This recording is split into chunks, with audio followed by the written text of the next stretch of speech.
2020 சட்டமன்ற தேர்தலுக்கு முன்னாடி திருச்சியில் நடந்த விடியலுக்கான முழக்க மாநாட்டில் அடுத்த 10 ஆண்டுகளுக்கான என்னுடைய கொள்கை அறிவிச்சேன். என்னன்னா, தமிழ்நாட்டை துறைவாரியா எப்படி உயர்த்துவோம்னு சொல்லி 7 வாக்குறுதிகளை அப்பொழுது நான் சொன்னேன். முதல் வாக்குறுதி வளரும் வாய்ப்புகள், வளமான தமிழ்நாடு. 2வது வாக்குறுதி மகசூல் பெருக்கும் மகிழும் விவசாயி.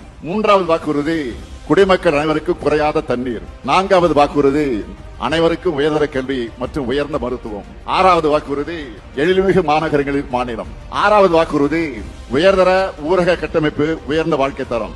7வது வாக்குறுதி அனைவருக்கும் அனைத்துமான தமிழகம். இந்த 7 வாக்குறுதிகளை பெரும்பாலானவற்றை இந்த 4 ஆண்டுகளிலே நாம் எட்டி இருக்கிறோம். பொருளாதாரத்தை பொறுத்த வரைக்கும் 9.69 விழுக்காடு என்பது இதுவரை தமிழ்நாடு பார்க்காத வளர்ச்சி. இந்தியாவில் நாம் தான் நம்பர் 1. வேளாண் துறையை பொறுத்த வரைக்கும் ஒவ்வொரு ஆண்டும் பாசன பரப்பும் விளைச்சலும் அதிகமாகி சாதனைகளை படிச்சுட்டு இருக்கிறோம். தனி பட்ஜெட்டும் தாக்கல் செய்கிறோம் சட்டமன்றத்தில். அதே போல கல்வி எடுத்துக்கிட்டா புதுமை பெண், தமிழ் புதல்வன், நான் முதல்வன் போன்ற நம்ம புரட்சி திட்டங்கள் காரணமா உயர்கல்வியில சேர்றாங்க. எண்ணிக்கை அதிகரிச்சுட்டு வருது.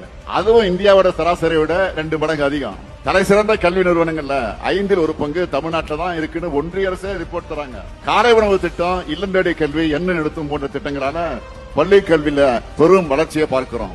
மாணவர்கள் இடைநேற்றல் குறைஞ்சிருக்கு, சத்து குறைபாடு குறைஞ்சிருக்கு, அட்டெண்டன்ஸ் கூடி இருக்கு.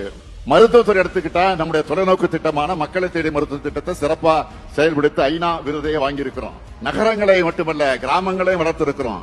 இது எல்லாத்துக்கும் மேலாக சமூக நீதி அரசை உருவாக்கி இருக்கிறோம்.